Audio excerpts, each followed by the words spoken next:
Hello everyone, welcome back to another video. आज हम लोग देखने जा रहे हैं एसबीईसी का चैप्टर 20 जो कि स्ट्राइक ऑफ है। ओके, पिछले वीडियो में मैंने एसबीईसी का स्टडी प्लान आपको बताया था और मैंने प्रॉमिस किया था कि पार्ट सी से स्टार्ट करने वाला हूं आपका video lectures, right. So part C में जो कि है आपका डोमेट कंपनीज था चैप्टर 19, राइट, वो मैंने खत्म कर दिया, वो मैंने ऑलरेडी अपलोड करके रखा हूं। अभी है चैप्टर 20 जो कि स्ट्राइक ऑफ है। Strike off what? Strike off company LLP and their restoration. Now मैं एक छोटा सा ब्रीफ आपको एग्जांपल से समझा दे रहा हूं कि ये स्ट्राइक ऑफ होता क्या है, रिस्टोरेशन होता क्या है, राइट। अपना जो रजिस्ट्रार है ना, वो रजिस्ट्रार क्या करता है कि वो रजिस्ट्रार एक कंपनीज का, जितने भी इनकॉर्पोरेटेड कंपनीज है उनका एक फाइल मेंटेन करके रखता है, वो रजिस्टर मेंटेन करके रखता है। कौन मेंटेन करके रखता है? आरओसी मेंटेन करके रखता है, राइट। तो वो जो रजिस्टर है कंपनीज का, उस रजिस्टर से अगर आपका नाम मैं हटा दूं तो उसको कहते हैं हम स्ट्राइक ऑफ।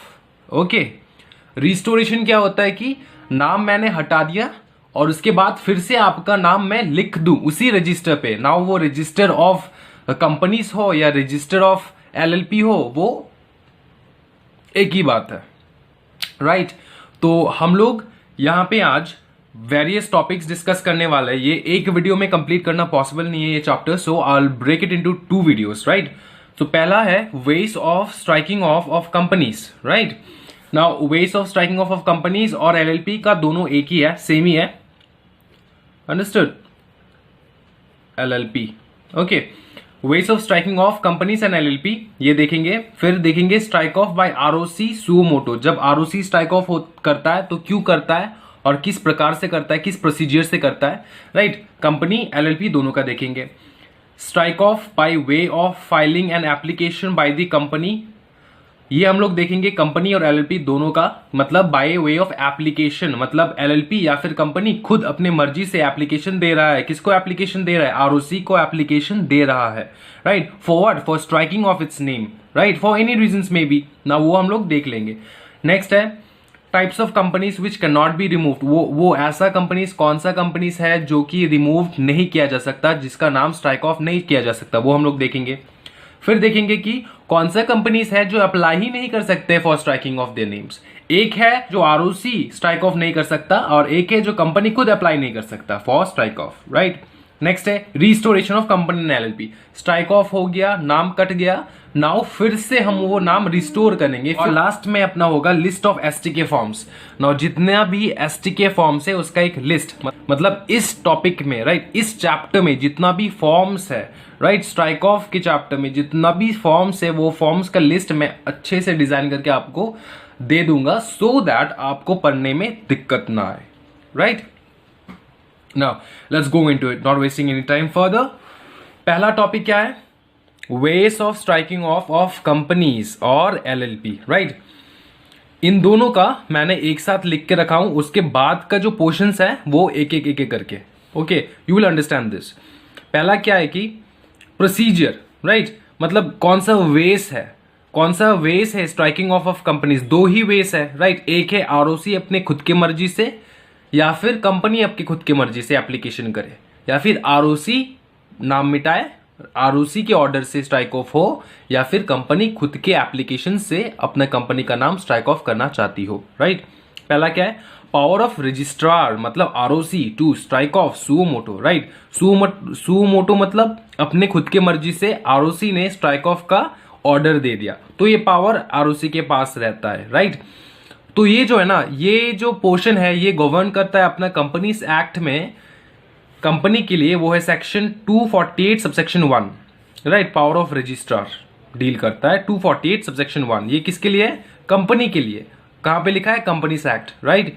नेक्स्ट है सेक्शन 75 रूल 37 फॉर एलएलपी। ये एलएलपी के लिए और ये एलएलपी एक्ट के लिए है। तो सेक्शन 75 कंपनीज एक्ट का नहीं है, सेक्शन 75 जो है ना ये एलएलपी एक्ट का है, अंडरस्टूड। नेक्स्ट क्या है? एप्लीकेशन बाय कंपनी और एलएलपी फॉर स्ट्राइकिंग ऑफ। ये है एप्लीकेशन, ये एप्लीकेशन दे रहा है, कंपनी खुद के मर्जी से स्ट्राइक ऑफ के लिए रिक्वेस्ट कर रहा है कि आरओसी मेरा ना कंपनी का नाम हटा दो, मेरे कंपनी का नाम हटा दो। ये कौन कह रहा है? कंपनी कह रहा है या फिर एलएलपी कह रहा है खुद के एप्लीकेशन से। तो ये वाला जो प्रोविजन है ये कौन सा सेक्शन गवर्न करता है? ये अपना सेक्शन 248 सबसेक्शन 2, सेम सेक्शन है लेकिन सबसेक्शन डिफरेंट है, सबसेक्शन 2।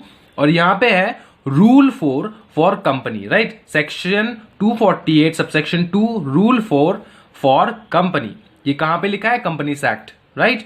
नेक्स्ट है एलएलपी के लिए सेक्शन 75 रूल 37 फॉर एलएलपी, ये सेम रहेगा फॉर एलएलपी एक्ट। अंडरस्टूड? ये जो है एप्लीकेशन बाय कंपनी और पावर ऑफ रजिस्ट्रार, ये एलएलपी के लिए सेम सेक्शंस रहेगा।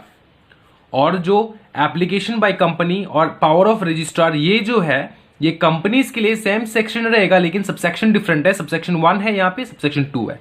बहुत ही इजी है, राइट? सो अपना जो वेज ऑफ स्ट्राइकिंग ऑफ है ये खत्म हो चुका है, right? This is over, ways बता दिया। अभी नेक्स्ट है strike off by ROC. ROC खुद के मर्जी से स्ट्राइक ऑफ कैसे करेगा, कैसे ऑर्डर देगा कंपनी या फिर एलएलपी को। तो पहले ना हम कंपनी का आरओसी वाला देख लेते हैं, कंपनी का, फिर एप्लीकेशन वाला देख लेते हैं कंपनी का, उसके बाद हम जाएंगे एलएलपी पे। सो नाउ लेट्स गो।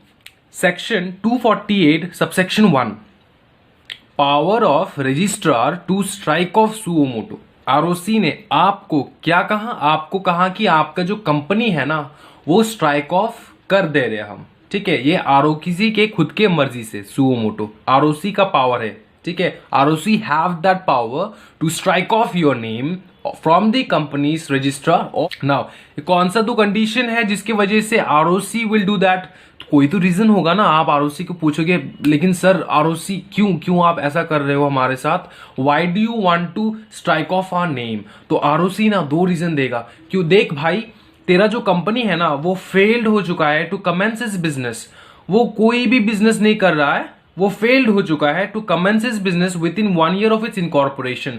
मतलब 1 साल हो गया तेरे बिजनेस का और तूने कोई भी बिजनेस फॉलो नहीं किया, तूने कोई भी बिजनेस स्टार्ट नहीं किया, बस ऐसे कंपनी खोल के रख दिया तूने 1 साल के लिए, राइट? 1 साल तक तूने कुछ नहीं किया।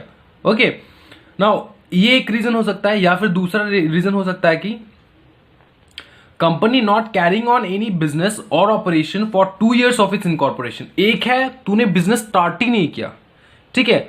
और उसके बाद है तूने बिजनेस स्टार्ट तो किया लेकिन तूने कैरी नहीं किया वो बिजनेस, ठीक है? वो तू कंटिन्यू नहीं किया। तो 2 साल तक तेरा कोई बिजनेस कंटिन्यू नहीं हो पाया, ऑपरेशंस भी नहीं हो रहा है, बिजनेस ऑपरेशन। तू कंपनी क्यों खोल के रखा है? और अगर तू आइडियली तेरे कंपनी को, मतलब अगर तू कोई बिजनेस नहीं कर रहा है, कोई ऑपरेशंस नहीं कर रहा है, तेरे बिजनेस में कोई ऑपरेशन नहीं हो रहा है, ऑपरेशन इन द सेंस की business operations, right? Business processes, then क्यों अपने कंपनी को ऐसे रख रहा है? यार तू डॉर्मेट कंपनी के लिए अप्लाई कर दे। फिर तूने डॉर्मेट कंपनी के लिए भी अप्लाई नहीं किया, सी, and has not applied for the status of dormant company under section 455।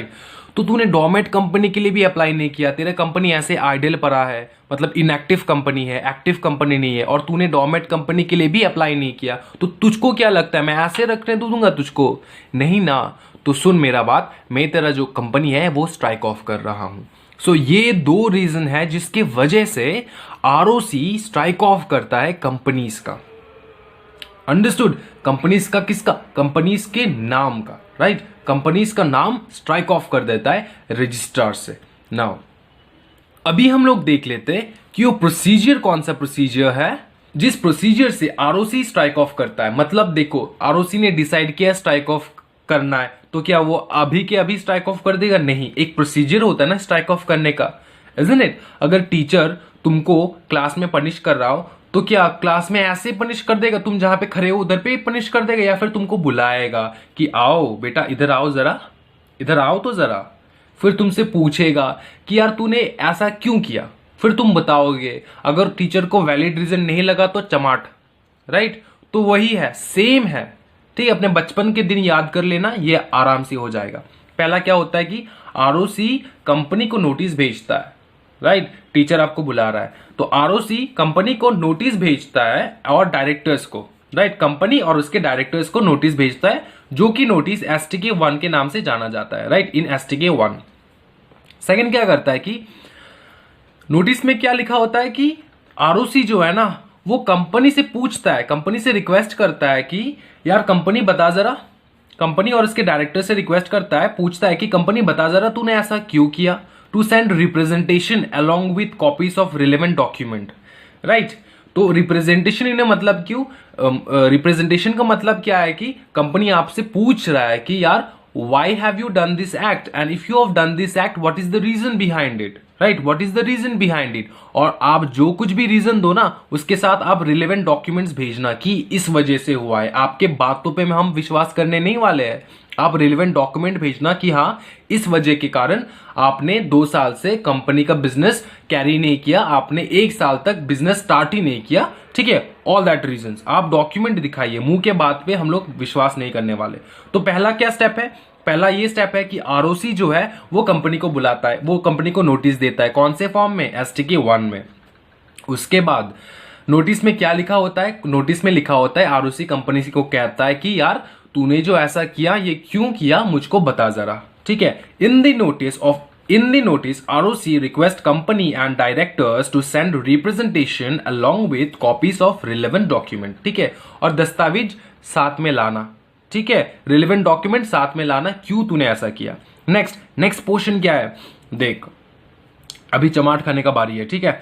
With in period of 30 days from the date of notice their representation shall be given, ठीक है। 30 दिन के अंदर मैंने आज तुझको नोटिस भेजा, आरओसी ने आज कंपनी और इट्स डायरेक्टर्स को नोटिस भेजा, तो उसके 30 दिन के अंदर आपको रिप्रेजेंटेशन दे देना पड़ेगा, right. Within 30 days you have to give the representation मतलब तुमको बताना पड़ेगा ना कि यार तूने ऐसा क्यों किया, कंपनी तुमने ऐसा क्यों किया, डायरेक्टर्स तुमने ऐसा क्यों किया। You have to give the answer within 30 days, okay. From which date, from the date of notice. Next portion क्या है, फाइनल पोर्शन, देखो यार मजा आ जाएगा इसमें। On the expiry of 30th day registrar shall unless reason to the contrary is shown by company. ये मतलब इतना ज्यादा इंग्लिश है क्या, मैं बता रहा हूं आपको, कुछ नहीं है। यहां पे कहा कि 30 दिन जब एक्सपायरी हो जाएगा ना, 30 दिन तक तो तुम्हारा टाइम लिमिट है रिप्रेजेंटेशन देने का, 30 दिन के एक्सपायरी डेट तक, एक्सपायरी जब हो जाएगा 30 दिन में, तब रजिस्ट्रार को अगर तुमने, देखो रजिस्ट्रार को shall unless reason to the contrary is shown by the company, अगर कंपनी ने रजिस्ट्रार को कोई रीजन नहीं दिखाया, कोई वैलिड रीजन नहीं दिखाया किस वजह से तुमने बिजनेस कंटिन्यू नहीं किया, बिजनेस स्टार्ट नहीं किया, तो रीजन दिखा दिया तो कुछ और केस होगा ना, रीजन दिखा दिया तो कंटिन्यू होगा इन्वेस्टिगेशंस कि हाँ ये सही है कि नहीं है। Registrar shall unless reason to the contrary is shown by company strike off the name of the company from the registrar of company and publish it in the official gazette. तो तुमने कोई रिप्रेजेंटेशन नहीं दिया, right, तुमने कोई वजह नहीं दिखाया कि तुमने ऐसा कांड क्यों किया, तो तब क्या कर देगा रजिस्ट्रार स्ट्राइक ऑफ कर देगा, ठीक है, strike off the name of the company from the register of company and publish it in the official gazette. ये एनी नहीं होगा, एंड होगा, and issue certificate of dissolution to the company in form STK 7, right. STK 7 के form में आपको dissolution का certificate दे देगा कि हाँ देखो तो आपका जो कंपनी है ना वो डिसॉल्व हो चुका है अभी, राइट, इसका सर्टिफिकेट भी दे देगा आपको। अंडरस्टूड, प्रोसेस बहुत इजी है, राइट। अभी हम लोग देखेंगे कि कंपनी खुद के मर्जी से कैसे स्ट्राइक ऑफ करता है। उसका सेक्शन कौन सा है जरा बताओ मुझे। उसका सेक्शन है section 248 subsection 2, red with rule 4 application by company for strike off. Understood, application by company for strike of. अभी कंपनी खुद अप्लाई कर रहा है आरओसी को कि भैया मेरा नाम हटा दो, मैं बिजनेस नहीं कर पा रहा हूं, मुझसे नहीं हो पाएगा, ठीक है। चलो इसका स्टेप्स देख लेते हैं। पहला क्या होता है कि company after extinguish all liabilities by special resolution. After extinguish all liabilities मतलब जब कंपनी में जितने भी लाइबिलिटीज है, जितने भी लोन है वगैरह वगैरह है, क्रेडिटर्स को कुछ देना है, ये है वो है, क्रेडिटर्स का पैसा है, सब कुछ चुकाने के बाद, जब सब कुछ चुकाने के बाद ही वो अप्लाई कर सकता है for strike off, right. Now company after extinguish all liabilities by special resolution obtain consent of 75% of member in terms of paid up share capital। तो एक स्पेशल रेजोल्यूशन पास करना पड़ेगा। सबसे पहले क्या करेगा कंपनी, अपने लाइबिलिटीज को खत्म करेगा, एक्सटिंग्विश करेगा अपने लाइबिलिटीज को। उसके बाद वो स्पेशल रेजोल्यूशन पास करेगा मीटिंग में, जनरल मीटिंग में स्पेशल रेजोल्यूशन पास करेगा, जहां पे उसको 75% मेंबर्स का वोट चाहिए होता है। 75% मेंबर्स का वोट मतलब मेंबर्स जिसके पास 75% शेयर कैपिटल हो, उन मेंबर्स का वोट चाहिए होता है जिन मेंबर्स के पास 75% पेड अप शेयर कैपिटल हो कंपनी का। ठीक है, उनका कंसेंट लेके उसके बाद वो आगे बढ़ सकता है for the process of striking of. अगर मेंबर्स ने अलाउ कर दिया तो ठीक है, अगर नहीं किया तो नहीं हो पाएगा। नाउ नेक्स्ट क्या है प्रोविजन की, file an application in the prescribed manner in form STK2 to the registrar. ठीक है, तो कंसेंट ले लिया, कंसेंट ले लिया मेंबर्स का। अभी क्या करेगा, अभी अप्लाई कर देगा किसको, रजिस्ट्रार को। कौन से फॉर्म में, STK2। याद रखो रजिस्ट्रार ने कंपनी को नोटिस भेजा STK1, अभी कंपनी रजिस्ट्रार को एप्लीकेशन भेज रहा है STK2 में। अंडरस्टूड।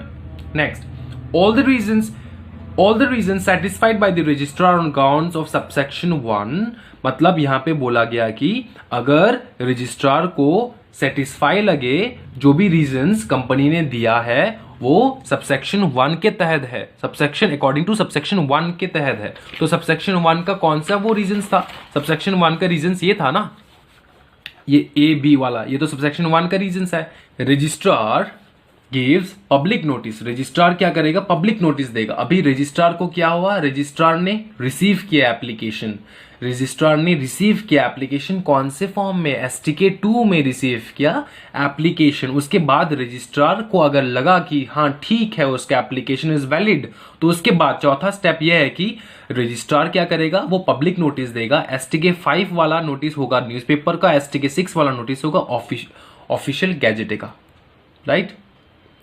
नेक्स्ट है company under any regulatory authority approval of regulatory body. अगर कंपनी कोई रेगुलेटरी अथॉरिटी का अंडर है, for example if it's a bank, then वो RBI ना, बैंक को कौन रेगुलेट करता है, Reserve Bank of India, right, RBI, right. तो उसका जो रेगुलेटरी अथॉरिटी है उसका अप्रूवल लेना पड़ेगा। अप्रूवल ले लिया, उसके बाद क्या होगा, अगर बैंकिंग कंपनी आई है, बैंकिंग कंपनी का मैंने क्या यहाँ पे एग्जाम्पल लिख दिया, ठीक है, मतलब no objection certificate from RBI, ठीक है ना। तो स्ट्राइक ऑफ करने के लिए कोई ऑब्जेक्शन नहीं है, ऐसा सर्टिफिकेट RBI से लाओ, उसके बाद आपको मतलब स्ट्राइक ऑफ करने का अलाउड है, राइट। चौथा स्टेप में क्या क्या होगा, नोटिस, चौथा स्टेप में क्या क्या होगा, पब्लिक नोटिस देंगे। कौन देंगे, कंपनी नहीं, रजिस्ट्रार देंगे पब्लिक नोटिस। कौन से फॉर्म में, STK5 और STK6 में, एक है न्यूज़पेपर, एक है ऑफिशियल गैजेट। नेक्स्ट है कि अगर आपका कंपनी कोई रेगुलेटरी अथॉरिटी के अंडर है तो उसका अप्रूवल ले लियो। फॉर एग्जांपल अगर बैंकिंग कंपनी है तो नो ऑब्जेक्शन सर्टिफिकेट लेना RBI से। फिफ्थ स्टेप और फाइनल स्टेप है ये, यहां पे कहा गया है कि strike of its name and publish notice in official gazette, right. Fifth step में स्ट्राइक ऑफ कर देगा उसका नाम और पब्लिश कर देगा कहां पे, ऑफिशियल गैजेट में। And issue dissolution certificate in form STK7। तो जो डिसोल्यूशन सर्टिफिकेट है ना वो तो सेम रहेगा, राइट, STK7 में। Understood, clear. में अभी कुछ नोट्स है, ये नोट्स इंपॉर्टेंट नोट्स है, याद रखियो, क्वेश्चन में आ सकता है कि सेक्शन 8 कंपनी के लिए, राइट। तो nothing above in subsection 2 applies on section 8 company. मतलब क्या है कि सेक्शन 8 कंपनी ना कभी भी खुद से अपने आपके मर्जी से अप्लाई नहीं कर सकता फॉर स्ट्राइक ऑफ। अगर ROC को लगे स्ट्राइक ऑफ करना है तो ROC कर सकता है, ROC के पास पावर है। सबसेक्शन 1 अप्लाई होगा, लेकिन जो सबसेक्शन 2 है ना वो अप्लाई नहीं होने वाला। अंडरस्टूड, वो खुद से अप्लाई नहीं कर सकता for striking off its name. Next है liability if any of every director, manager or officer shall continue to enforce as if company not dissolved. तो डिसोल्यूशन के बाद भी डायरेक्टर्स, मैनेजर्स और उसके ऑफिसर्स जो है उनके जो लाइबिलिटीज है वो कंटिन्यू रहेगा। पकड़ लो ऐसा हो गया कि यार डिसॉल्व हो गया इस साल, नेक्स्ट साल खबर में आ रहा है कि ये जो कंपनी है ना इसने बहुत बड़ा घोटाला किया था, अभी तो ये कंपनी बंद हो चुका है और बहुत बड़ा घोटाला किया था ये पता चल रहा है नेक्स्ट साल, तो यार कंपनी बंद हो चुका है, डायरेक्टर्स को सजा नहीं देंगे, ऑब्वियसली सजा देने वाले, राइट। तो कंपनी बंद होने के बाद भी जो डायरेक्टर्स है, मैनेजर्स है, ऑफिसर है, वो लायबल रहेंगे किसी भी पाप काम के लिए जो भी उन्होंने पहले किया। जो कंपनी जब रजिस्टर्ड था तब उन्होंने जो पाप काम किया वो हम सजा दे सकते हैं उनको even after the company shuts down, right. खत्म हो गया। नेक्स्ट दो टॉपिक है। नेक्स्ट दो टॉपिक के बाद आज का वीडियो यहां पे खत्म करेंगे और नेक्स्ट वीडियो में बाकी टॉपिक्स कवर कर लेंगे हम। तो नेक्स्ट क्या है कि हम लोग देख लेते हैं types of companies which can not be removed under this provision. Now कौन सा कंपनी है जो रिमूव नहीं कर सकते, जिसका नाम हम स्ट्राइक ऑफ नहीं कर सकते? एक है लिस्टेड कंपनी, एक है सेक्शन 8 कंपनी, अभी बताया आपको। नेक्स्ट है charges which are pending for satisfaction, कोई भी ऐसा कंपनी जहां पे कोई चार्ज लगा हुआ और सेटिस्फाई ना हुआ हो। चार्जेस पता है ना आपको, चार्जेस वाला मैंने वीडियो भी डाल चुका हूं कि चार्जेस क्या होता है, राइट? कंपनी के एसेट्स के ऊपर चार्ज कैसे लगता है और उसको सेटिस्फाई कैसे करते हैं, चार्जेस वाला मैंने वीडियो डाल चुका हूं। That's a very important topic for your exam, you should definitely go and watch. Now charges अगर सेटिस्फाई ना हुआ हो तो you can't strike off the name of the company. Next है application for compounding is pending, कोई भी compounding वाला application जो है वो अभी पेंडिंग है, वो सेटिस्फाई ना हुआ हो।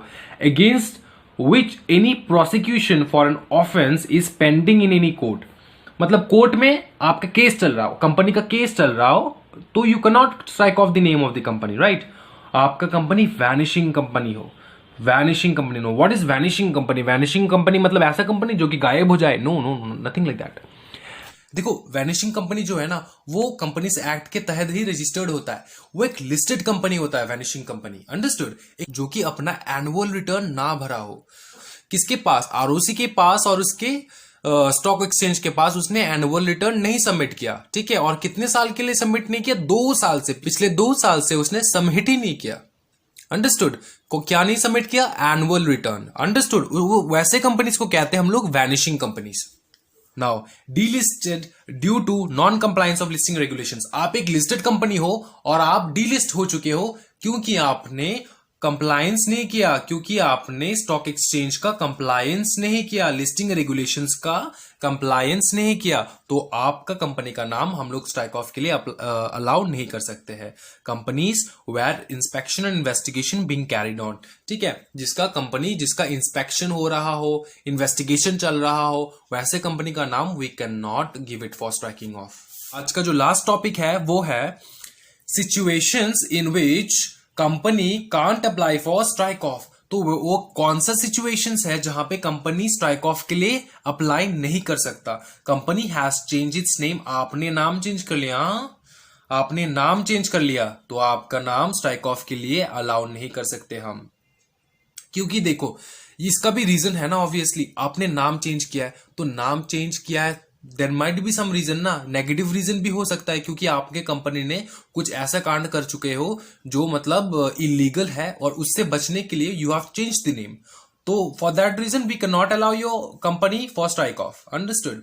Company has change its name. Next है shifted its registered office from one state to another, एक स्टेट से दूसरे स्टेट में आपने ट्रांसफर कर दिया आपका रजिस्टर्ड ऑफिस, तो नो सॉरी बेटा, स्ट्राइक ऑफ के लिए एप्लीकेबल नहीं होगा, you can not strike off. Now made a disposal for value of property or rights immediately before seizure of trade, तो ट्रेडिंग के कुछ ही टाइम पहले आपने डिस्पोज कर दिया कोई प्रॉपर्टी या फिर right, at that moment you are not allowed for strike off. Next है engaged in any other activity except in one which is necessary, आप वैसे एक्टिविटीज में इन्वॉल्व हो जो कि नेसेसरी नहीं है, जो कि आपके कंपनी के एक्टिविटीज के लिस्ट में नहीं आता। आप कंपनी हो एक चीज का, आप काम कर रहे हो दूसरी चीज का, so for that strike off is not applicable. Such companies are very very punishable companies.